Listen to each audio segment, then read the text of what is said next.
I am Jim Collison, and this is Gallup's Called to Coach, recorded on October 4th, 2024.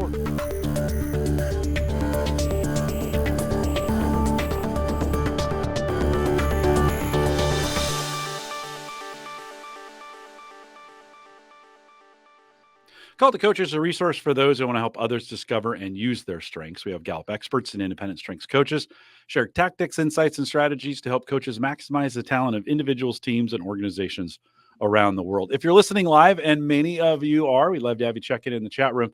But we'd also like your questions there during the program. If you're listening to this after the fact via the podcast or on YouTube, you can always send us your questions, coaching@gallup.com. Don't forget to follow or subscribe on your favorite podcast app or right there on YouTube so you never miss an episode. Dean Jones is our host today. Dean is a global talent development architect and a senior learning expert for Gallup. And it's always my favorite day to be with Dean on a Call to Coach. Dean, welcome back. Hi. It's good to see you. I'm happy to be here. I was noticing in the chat today, Justin said, it seems like ages since I've been on a live Call to Coach. And Jim and I were just talking about that. It has been ages since there's been a live Call to Coach and since we've been together. So it's been a while. So it's good to be here, and it's good to be talking about strengths. Yeah, always good to be back. I think I told you in my notes it was mid-May the last time we did one of these live. We've had a busy summer and a lot of activity, but also it's time to start talking kind of about strengths-based development. And Dean, this is it may be seemingly like a broad topic, but I think a very important one. Why don't you open us up a little bit today? How are we going to approach this topic of strengths-based development?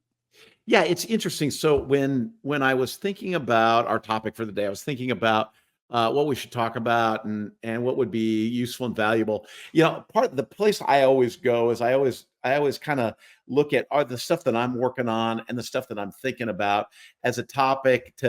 That's where I look to see, would that be of interest to our strengths coaches. And a lot of what I'm thinking about and working on right now is gearing up to help people do individual development plans for the next year. So that happens in our organization. I know that happens in a lot of organizations this time of year, is people are starting to think about the end of the year. They're looking forward to those conversations they'll have to go back and reflect on what they've accomplished in the year and think about, how close they are to the performance goals they set for themselves. And also think about what are those areas they want to develop. And as I have conversations with people about strengths-based development, I realized that it's just an opportunity to clarify some stuff. There's some people, I think, that, even as much as we all talk about strengths-based development, I think there's an opportunity to be able to think about it in a different or in a clearer way. So I thought it'd be a great topic for us to tackle today.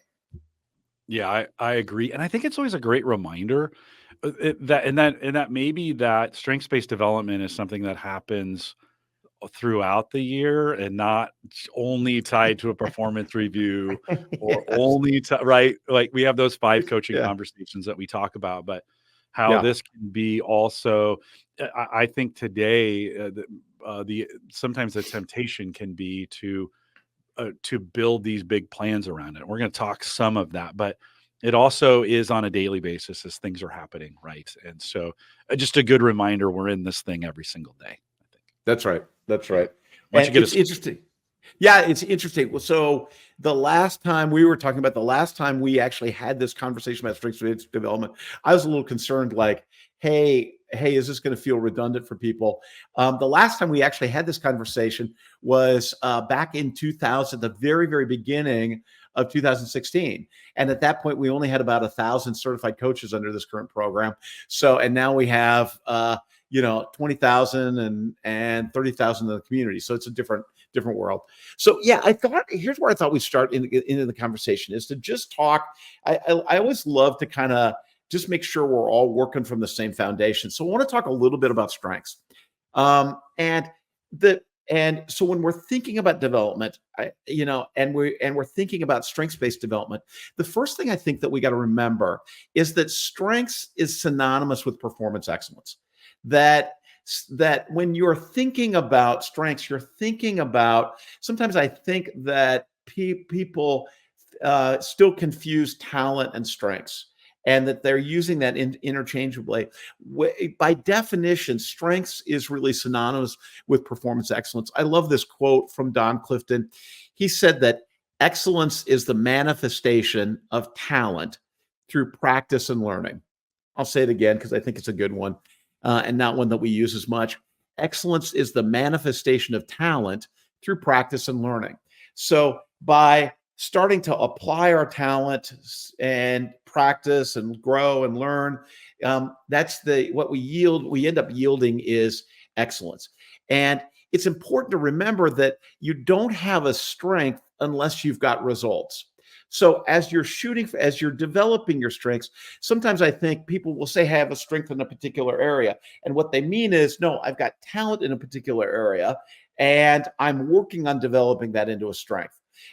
Just to make sure that we're all on the same page, we always say that our definition of talent is its naturally recurring patterns of thought, feeling, and behavior that can be productively applied. Again, naturally recurring patterns of thought, feeling, and behavior that can be productively applied. So what we're talking about when we're talking about talent is we're talking about potential. When we talk about strengths, we're actually talking about applied talent. So our definition of a strength is consistent, near perfect results in a particular area. So you don't really have a strength in an area unless you can point to a track record of consistent, near perfect results in that particular area. It's not necessarily a bad thing. You may be working on producing results in that area, but you don't really have a strength until you got results there. So I think it's important for us as strengths coaches. So in talking to strengths coaches, I think it's remember that ultimately what we want to be coaching is performance, not just self-awareness. So as we're coaching people to develop their talents into strengths, so to understand what those talents are and start to apply them and start to develop them into strengths, what we're coaching ultimately is performance, not just self-awareness. And in the beginning, certainly, a lot of the conversation is around identifying what your talent themes are, understanding those talent themes, becoming aware of them like that. But ultimately, what we're doing is we're coaching people to move toward excellence and to demonstrate excellence in the work that they do. And so it's combining their domain expertise, what they've learned, and their practice to be able to do that. Right? Dean, I will say oftentimes I see this happen a lot in the community. We have a name it, claim it, and aim it philosophy as we think about applying to these themes. But sometimes and I jokingly say, sometimes we get stuck in the name it, and name it, where Yeah. we really listen, and it feels good. This is in the 10 years I've been doing this kind of work. Trust me, to get together and talk about these themes and how they could potentially be used floods our body with endorphins and dopamine, and it feels good. And we just love that part of it, right? But I've seen this, and we can get stuck sometimes on the endless name it cycle of what it could be. And it's defined as this and defined as that. And we come up with graphics, and we have cute little things that we put online. Nothing wrong with any of that, right? But as I hear you say, we've got to continue, the claim it part, individually own it, and then begin to actually push it forward, right? And have a way of tracking the results. I think that's another area. Sometimes how do we know that theme is being deployed into an area of strengths and we're using it to its fullest? And how are we measuring that kind of on a regular basis? And so that's just in my work in the community. Again, we joke about it, but we got to do more than just name. We've got to claim and aim that, push it forward as well. That's right. It's interesting. So a friend of mine that I've known for a long time, just did Clifton Strengths last weekend. And it was funny. It's funny. We were talking and I realized she had never done it. And so I said, gosh, you got to go do this thing. Right. So, she did Clifton Strengths, and the thing that I love about it, and I think that all of us as coaches see, is in the beginning stages when people have done Clifton Strengths and they start to read their report and start to start to understand what their dominant themes are. People experience being known. People experience, oh wow, this is me. Yeah, this is obvious. This is who I am. And there's sort of this magical thing where people really experience being known. And so, when you talk, Jim, about the endorphins of being able to do it and where it is positive, I think it's incredibly gratifying for people to experience being known, right? So many places in life we don't experience being known. And it's this incredible positive thing, but it doesn't stop there. And really what we know is that when when you've got talent in a particular area, that and you start to develop it into strengths, it's a transformational process for people. So when strengths really is transformational for people, they start to see themselves in a new way. So there's new ways of being able to see themselves, to see others, and see their environment. And literally, it starts to kind of reorganize the way that people see themselves.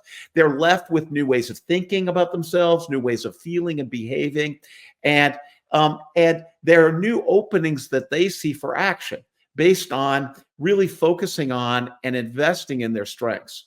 So that if one of the things I always tell people is, as a coach, if you aren't having these kind of insights and epiphanies with your clients, then you want to be really helping them to be able to get grounded in their strengths. It's a natural thing that happens with everybody as they start to get grounded into their Clifton Strengths Report, and they start to understand their talent themes, and that starts to emerge.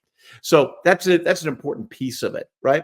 So just to recap, I think that we want to remember that what we're coaching when we coach strengths is we're coaching performance, and we're coaching performance excellence, and that talent identification, helping people understand what their themes are, and being able to name their themes. That's the first piece of it. But ultimately, we want to get to a place where people are starting to develop themselves so that they can apply that talent in meaningful ways and deliver results.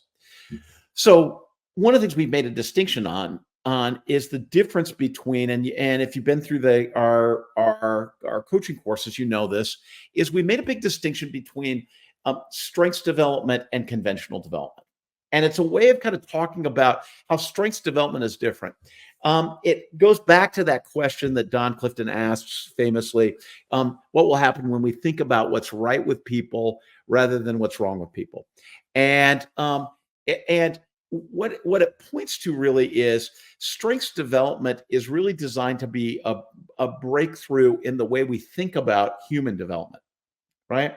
It's designed to be a way that where we're thinking differently about human development, and fundamentally. And I always think back to the time. I think that when Don Clifton was making these assertions, we look back at them now and say, "Wow, that seems pretty obvious," And all breakthroughs are that's sort of the nature of breakthroughs, right? After the fact, it seems obvious. Before that breakthrough, it would seem counterintuitive. And at the time that Don Clifton was doing his research, the thing we have to remember is psychology was still, in an early stage. Psychology was relatively new, and Don Clifton was interested in studying what makes people successful. So he didn't set out to say, "Hey, I'm gonna go invent strengths," or "I'm gonna go understand talent." Initially, what he was really looking at was what makes people successful. And at the time, the prevailing wisdom was that if you were successful, is either a function of having a high IQ or having a great personality. Those were the two things at that time that people thought led to success, right? And that's where, I don't know if Mensa groups. Mensa groups, if you've got a high IQ, you can join a Mensa group, and everybody can talk about how smart they are. Or also at that time, the Dale Carnegie stuff and the Zig Ziglar stuff, and it was all a function of what the prevailing wisdom at the time which is having a high IQ or having a great personality. That was the thing that led to success, right? And the real breakthrough from Don Clifton was to say, hey, there's something different that actually is connected to success, right? That if you know your talent and can apply your talent in meaningful ways, that will lead to being successful. And he was interested, his early conversation, his early work was really thinking about, okay, well, how do we define talent? What are the things that we know, rapid learning, glimpses of excellence, yearnings, things like that. How do we define how do we define talent? How do we start to trace whether how somebody is defining talent and developing it into strengths? And so that led to really thinking about development in a different way. So we know that strengths-based development is fundamentally different and we would say a more powerful approach than conventional approaches to development.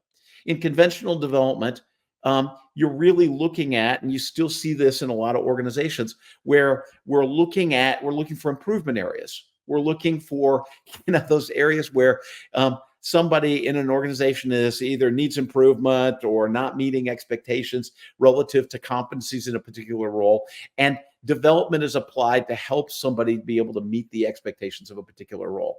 So there's this kind of gap analysis that gets created where we say, hey, what are the competencies or the expectations for a role? How are you performing relative to those? And development is used as sort of the way of intervening in those areas where you're not meeting expectations or you're not performing as expected in a particular role.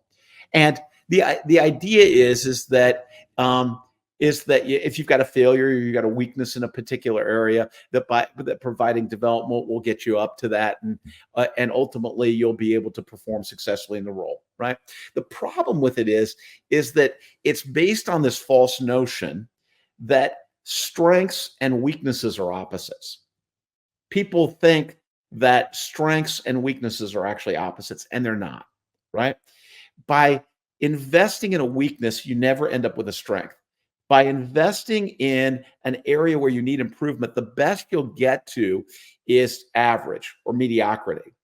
By investing in an area that you need, that where you're not succeeding, you never end up being world class, right? So strengths and weaknesses are not opposite, right? And so the focusing on weaknesses and focusing on applying development in areas of weakness doesn't give us access to excellence, right? And remember, I said before, as strengths coaches, what we're coaching is excellence, right? So as we start to be able to think about it, we got to start to think about, okay, well, where would one apply development then? If you want to end up with performance excellence, where would you apply development? So you don't go after those areas of failure, those after areas of weakness. You'd want to know, hey, where's the areas of greatest potential that I can invest in so that I end up with excellence, right? We say here at Gallup oftentimes that weaknesses don't develop into strengths, but strengths develop infinitely. So that conventional approach to development, ultimately what it yields is mediocrity. It doesn't yield excellence. It doesn't yield the kind of world-class performance that people want for themselves, right? And organizations want for the people that work in that organization. So that's where strengths-based development becomes really powerful. Dean, can I ask a question for Yeah. around that?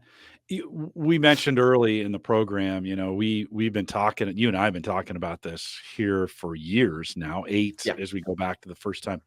Do you see signs of that changing in our culture, in a global culture, that people are like that message is beginning to break through some of those older stereotypes or those older methods? And do you think we're making progress generally overall on that idea, and it's starting to seep its way into the culture globally? I would say, from my perspective, and again, this is just my perspective, I think it's sort of yes and no, right? I think this concept of talent is more prevalent than it was 10 years ago.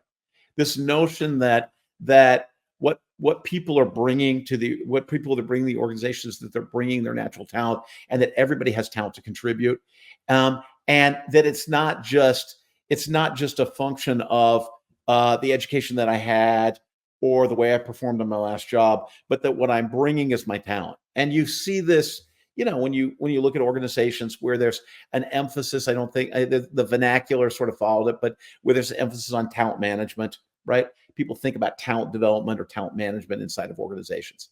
So from that standpoint, I think there's been a shift. The other thing where I would say there's been a shift is that clearly, and we see this from our research, is 10 years ago, people didn't think about their organization as the place where they were going to get developed. Mostly that 10 years ago, 15 years ago, what people thought was, I'm going to go to grad school, or I'm going to go to trade school, or I'm going to go to advanced education program, whatever that is, right? I'm going to go get developed over there, and then I'm going to bring my development to my organization, right? And that was the way it was. And the organization was where I applied all that development that I had, right? So I'm going to go get a graduate degree over here, and then I'm going to bring that here. Now it's interesting. Most employees would say, no, I'm choosing the organization that I'm going to join based on the opportunity to be developed. And in fact, we've seen that in our research that the more talented somebody is, the more likely that that's going to be the primary decision-making criteria. We did a study with a client of ours a number of years ago where we looked at super talented people and how they were unique and how they were different and what attracted them to an organization. One of the things we could see, one of the fundamental things that we could see was really talented people were looking to say, hey, is this an organization where I'm going to be developed? Is this an organization where I'm going to grow? Right? They weren't as attracted by the current pay and benefits, because really talented people always know, hey, I'm going to make money, and I'm always going to get that stuff, right? I don't have to worry about that stuff. What I have to worry about is, hey, am I going to grow in this organization, and there are opportunities for advancement? So I think one of the big shifts, back to your question, one of the big shifts that we've seen is there's this lens now where employees, when they're thinking about the organization, are looking for, hey, is this a place I'm going to be able to learn and grow? And I think that's shifted. And I think one of the things you've seen with organizations is they've had to think about learning in a new way. Old school organizations thought about learning as, am I just providing the stuff that helps people to be able to do their jobs, right? I'm going to train you just so that you can meet the expectations of the role. Now, what employees expect is an organization that's a learning organization. It's sort of the ultimate fulfillment of Peter Senge's book, right, from years ago, right? Is they expect an organization where they're going to be in the organization, they're going to be constantly developing, and understand, having a manager who's a coach, having a manager who understands their talent and can coach their talent is all part of that, right? So that's a shift. The part I don't see is I don't see that there's still that there's a clear and fundamental understanding of what strengths-based development is. A lot of times what I see when I talk to managers and when I talk to leaders in organizations is they're using strengths in kind of an old school way, right? They're using strengths to do conventional development. And so they're thinking about that, they're still thinking about that person in terms of what they need to fix about that person, rather than thinking about where are the areas that this person shows excellence, demonstrates excellence, or where I can see huge potential and where I can invest in those things. So the lens is still this lens of, I got to fix something. This person's fundamentally broken in certain areas or insufficient in certain areas. I had to fix something, versus thinking about that person as someone that is a set of talents that are ripe for development and ripe for investment, right? So Yeah. I think that's still missing.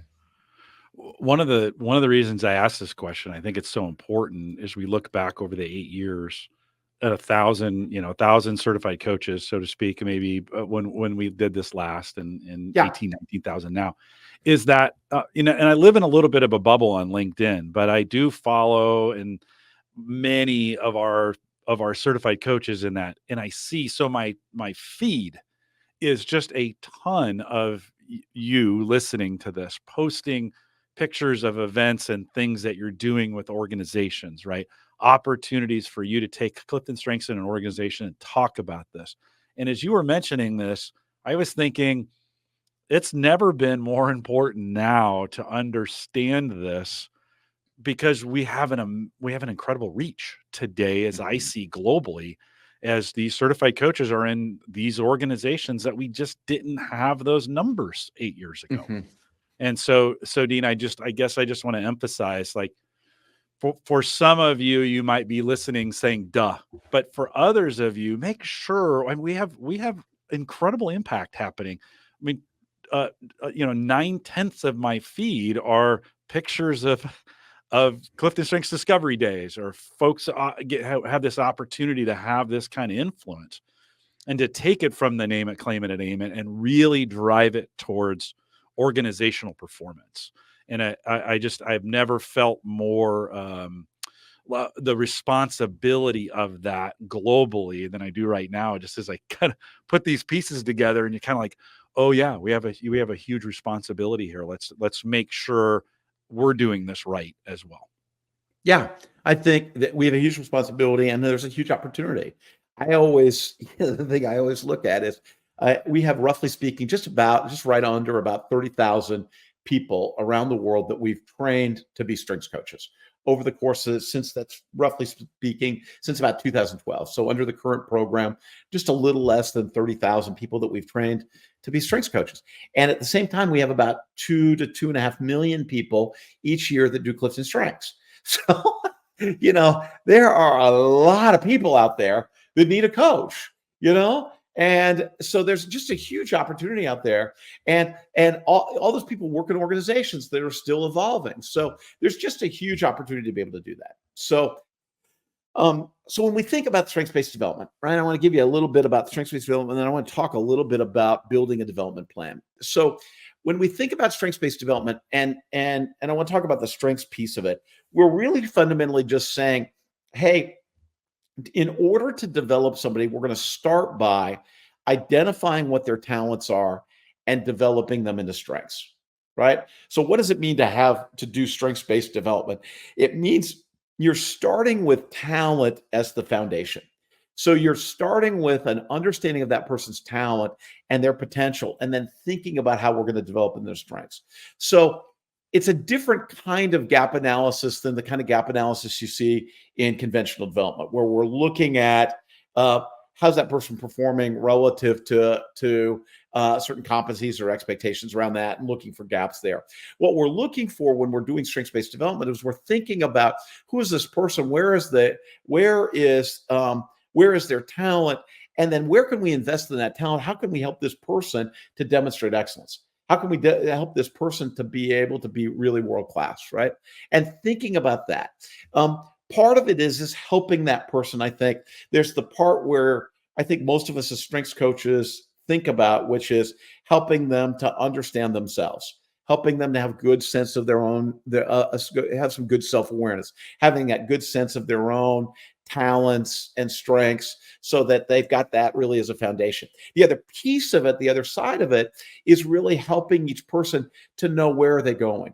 What are their goals? What are the expectations? What is their organization expecting of them? What is their community expecting of them? What do they expect of themselves? And what does excellence look like for them? Another one of my favorite Don Clifton quotes that I think is relevant here is, he said, "Nothing happens until someone expects something of you in ways you can achieve." I'm going to say it again because I think it's a good one. Nothing happens until someone expects something of you in ways you can achieve. It really starts with not just that there's an expectation, but an expectation that's aligned with the talent you possess and the strengths you're developing. And so development kind of lives in that gap.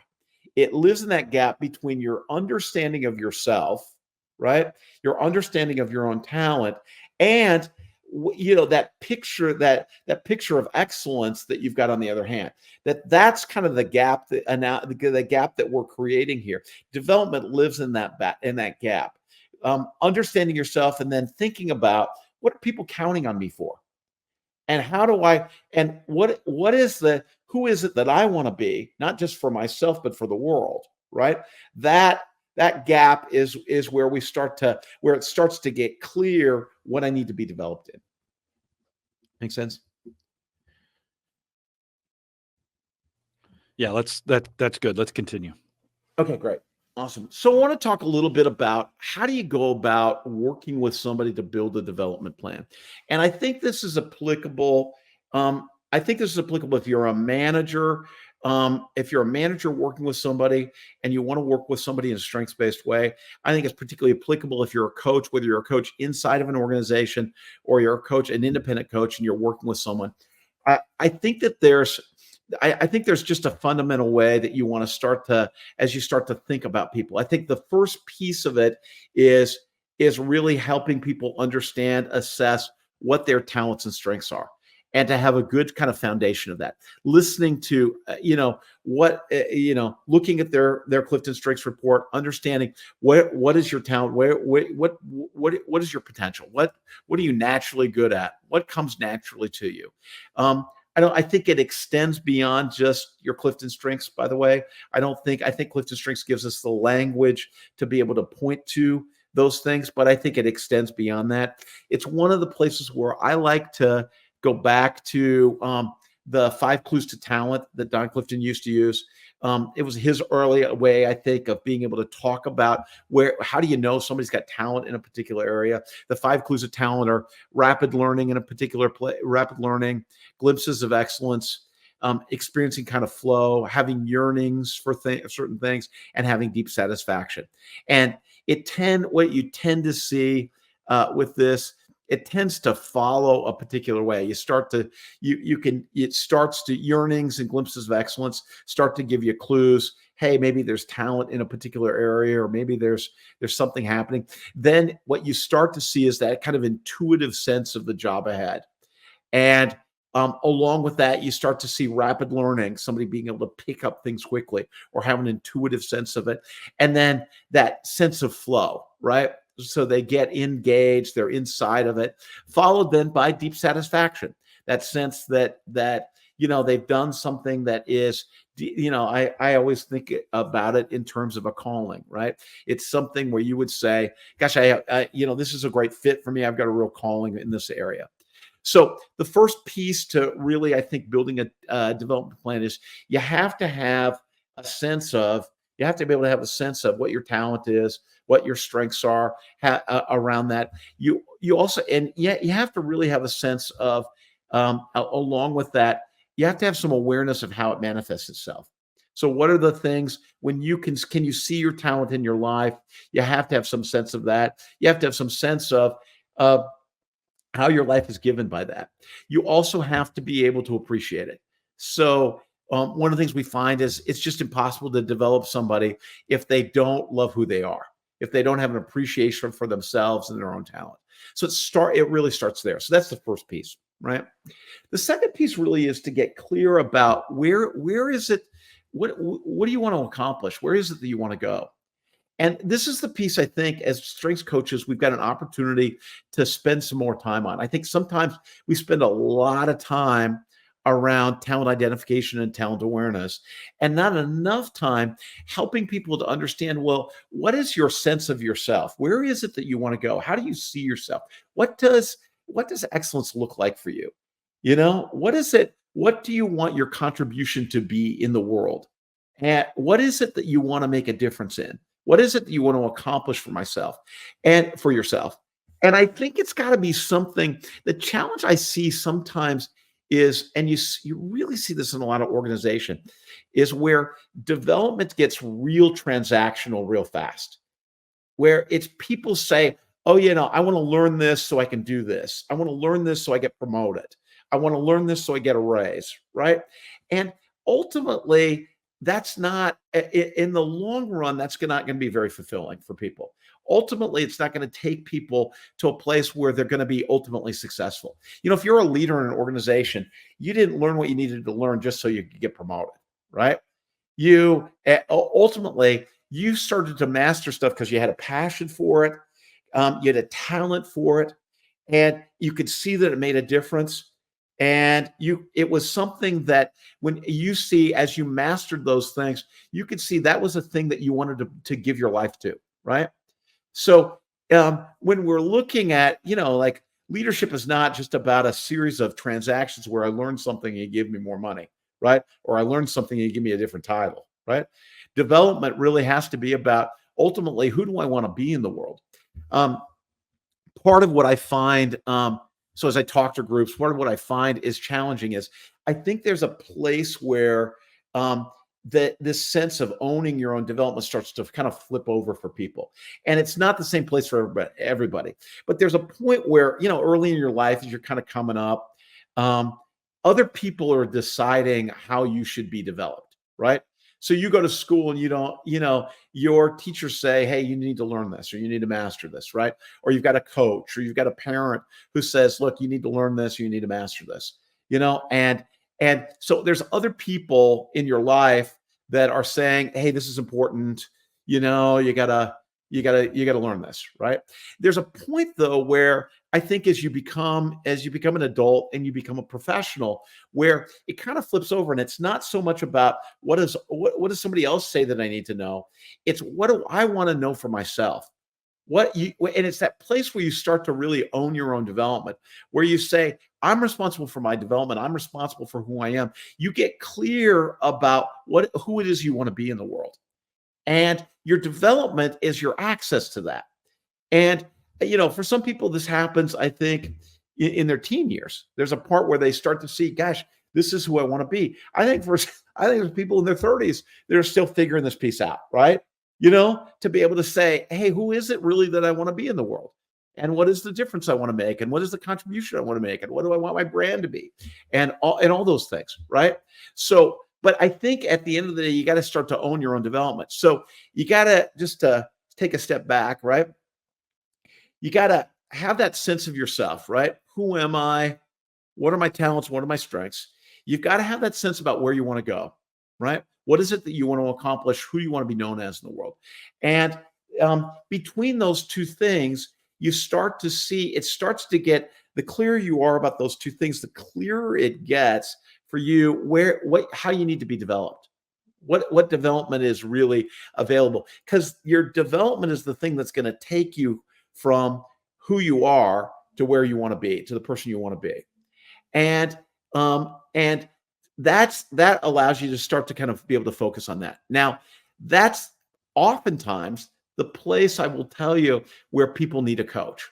And oftentimes I think as coaches, that's not the place we should be working toward as coaches, helping people to be able to do that stuff.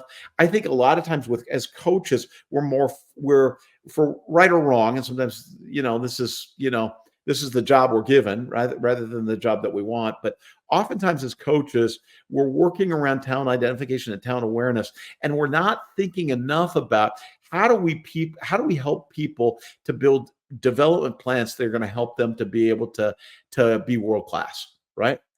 And I think it's being able to successfully do both of those pieces, and then to think about, okay, given your sense of yourself, given you the picture of excellence that you've got, how do you want to build?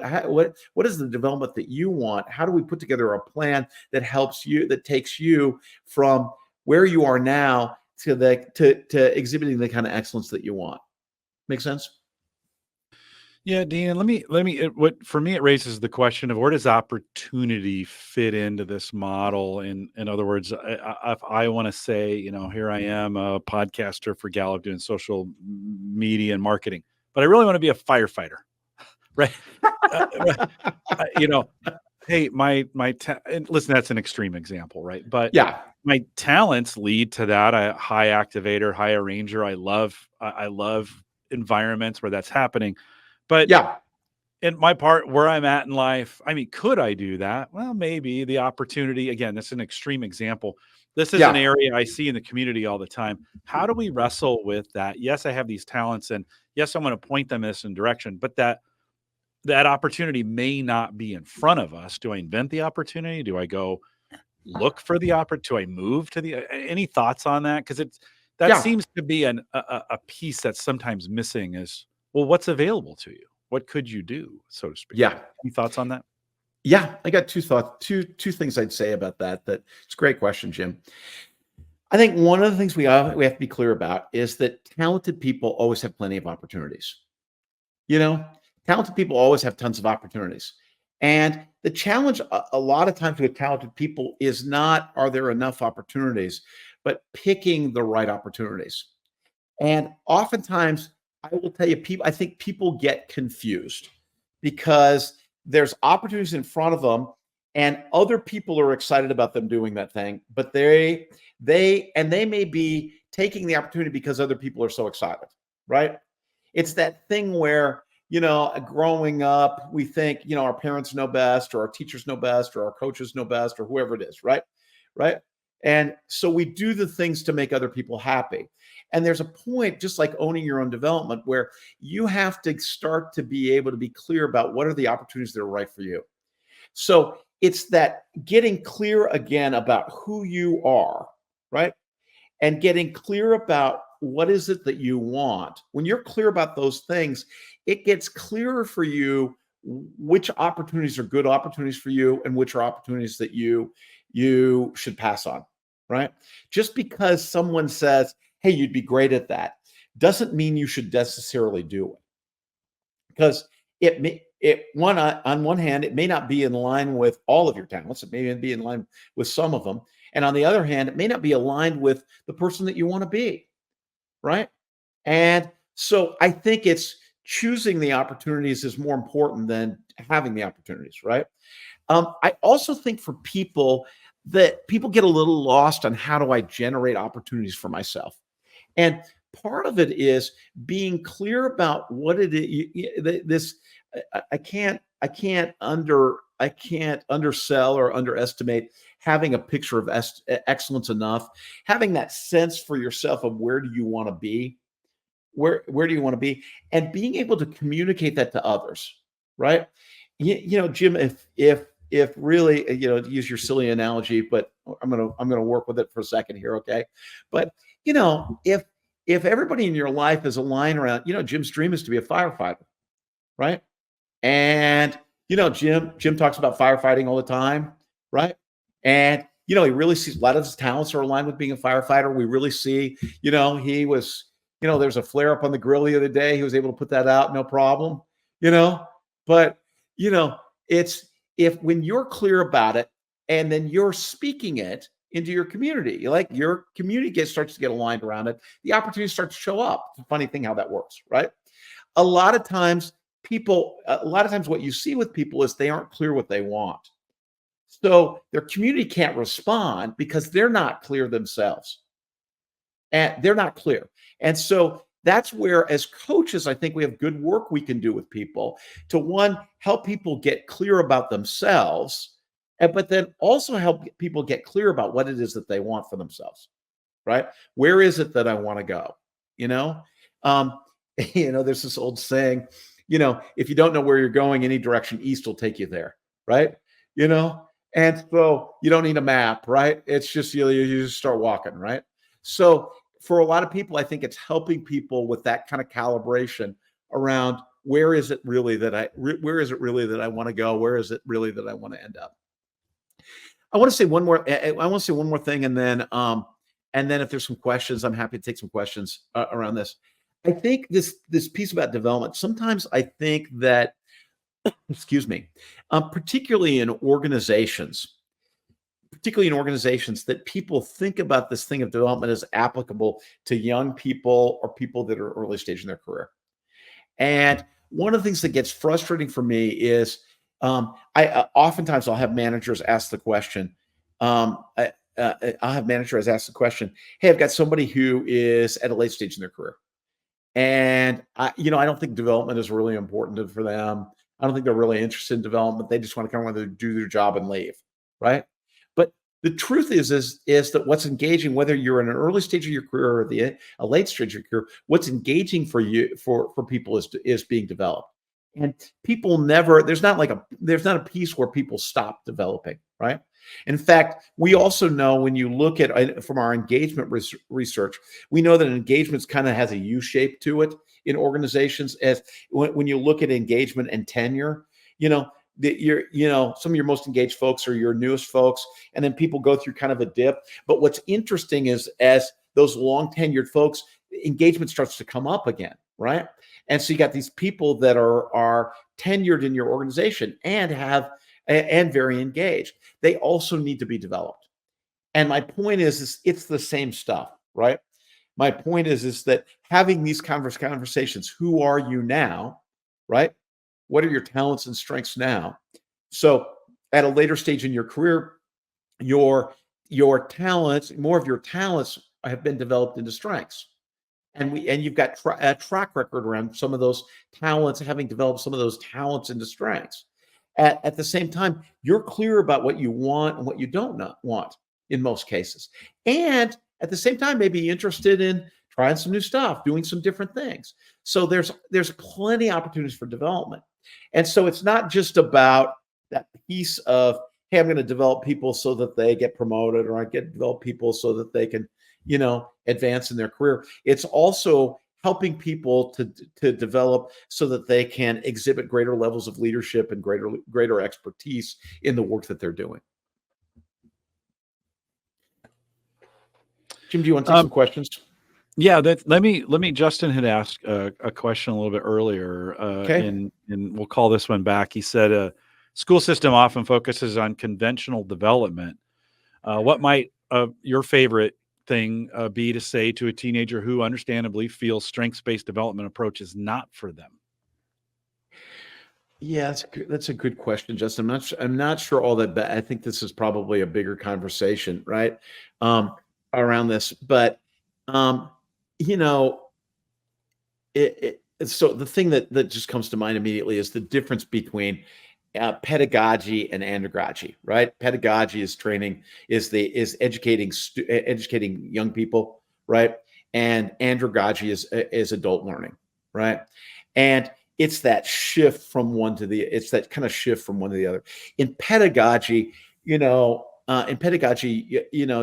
sort of assume that young people are sort of a blank slate. This is the first time you're gonna, like one of the hardest things to teach is to teach somebody to read, right? It's like teaching somebody to ride a bike. Like they don't get it, and then boom, when you're riding a bike, boom, all of a sudden you got balance, or when you're reading, all of a sudden, boom, you're reading, right? So you're starting from nothing and moving to something.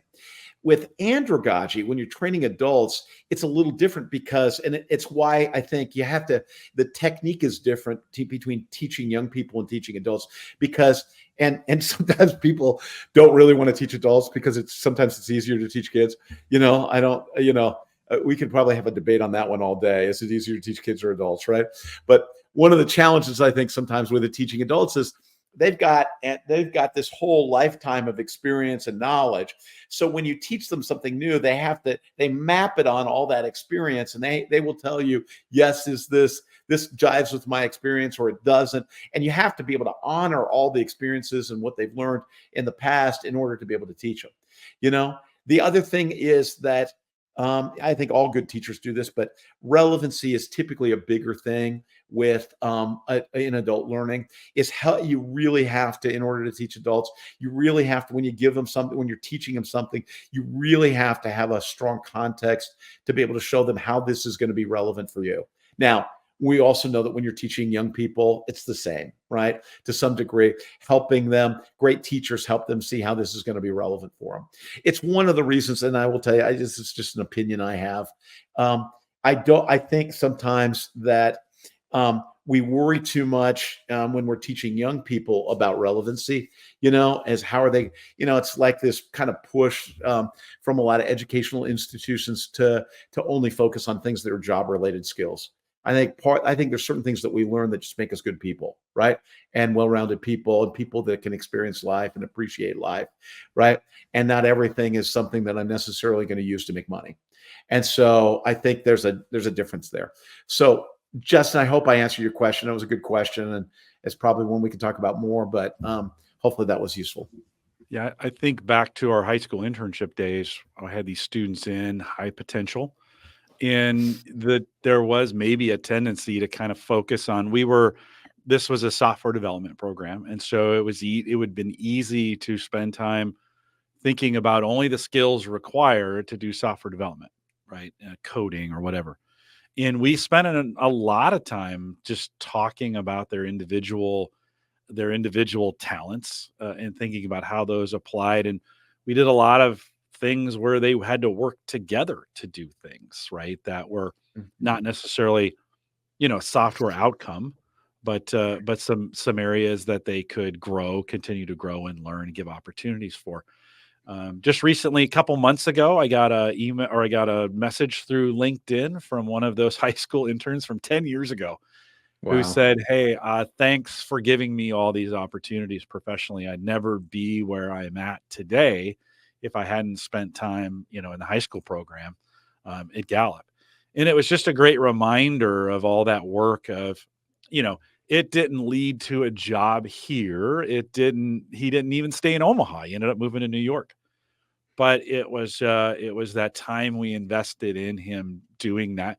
Never did we say in the program, "You're gonna be a software developer." He ended up being, but many have gone on to do other things, and Yeah. it's been terribly rewarding, to watch those things happen. Beverly has a good quote. She says, "Don't ask what the world needs, ask what makes you come alive."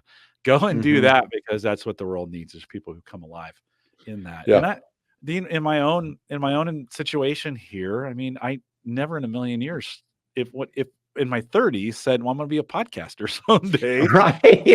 or Exactly. work in marketing or media or any of those kinds of things, and yet those talents fit right in. And you and Jeremy and Matt Mosser, Sherry Tier spent an enormous amount of time investing in me and my talents to give those an opportunity to learn and grow and to move forward. And yet they still have expectations. I don't get to just do this for free.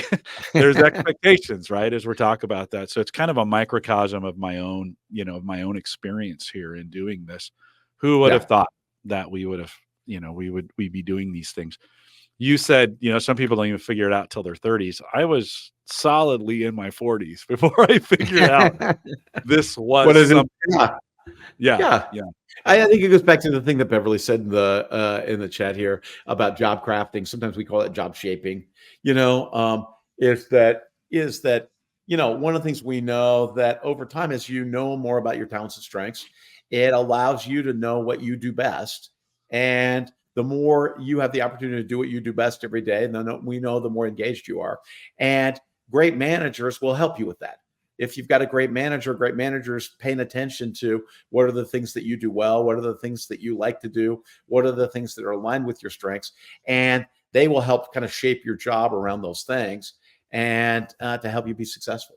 It's also what a good coach does, is to be able to provide that feedback back to people. Here, I hear you saying this, or it seems to me that that these are the areas where you find yourself most fulfilled, and to help people in that journey of being able to say, how do I continue to develop my talent, but how do I use my strengths every day to make a difference in the world? yeah. It's exciting to think. I got a note from a student from 10 years ago, and 10 years ago we had 1,000 certified coaches doing this. I'm hoping you're hearing now. You've been doing it for 10 years.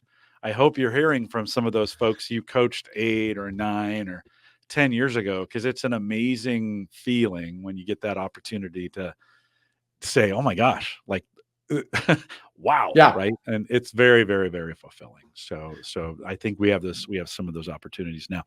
Dean, as we wrap this up, final thoughts from you just on this topic, and we'll wrap it. I think there's an opportunity again to just going back to kind of square one here. I think there's an opportunity as you're working with your clients, as you're working with managers and leaders inside your organization, to help them to understand the difference between strengths-based development and conventional development, right?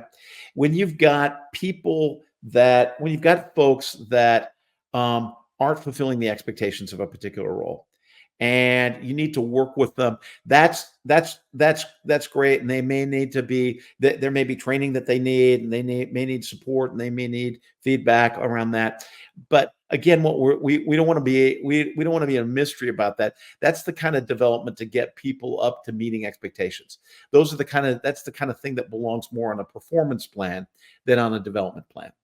That in strengths-based development, there's a different lens. So the lens is not, hey, where are we going to fix something? In strengths-based development, we're really looking at where are your natural talents? What are the things that naturally you do well? And how can we invest in those things to have you be world class? And the best organizations are the ones that are thinking about that all the time and have managers and leaders thinking about that all the time, to think, how do we harness the talents of our folks so that they're world class and we can really be world class. Love it. I think with that, we'll wrap it. Dean, thanks for your time today. Great to be back with you. Looking forward to 2025 as we record this late 2024.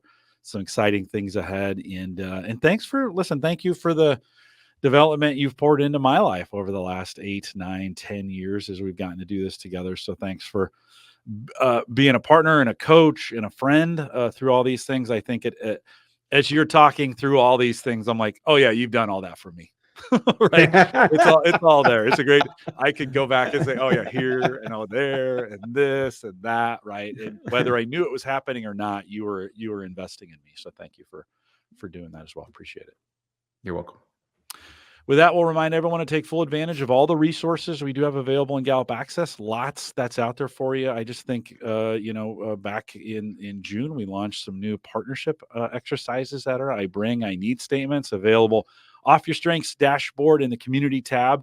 And in a cool little graphic there that you can compare yourself to someone else that's shared their results with you, and you can head out there. If you haven't checked it out, check it out today. Log in at Gallup Access. Go to my.gallup.com. Log in.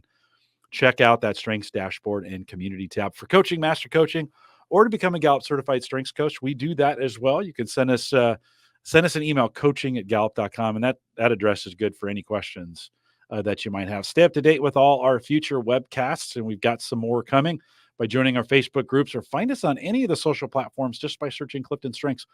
Those teams have really been busy. So if you're not following us on Instagram or LinkedIn or any of those other places, search Clifton Strengths, and they are doing a lot of good work out there for you. Thanks for listening today. For those who joined us live, thanks for coming out. If you're listening on the podcast or in YouTube, thanks for doing that as well. And for everybody else, with that, we'll say goodbye, everybody.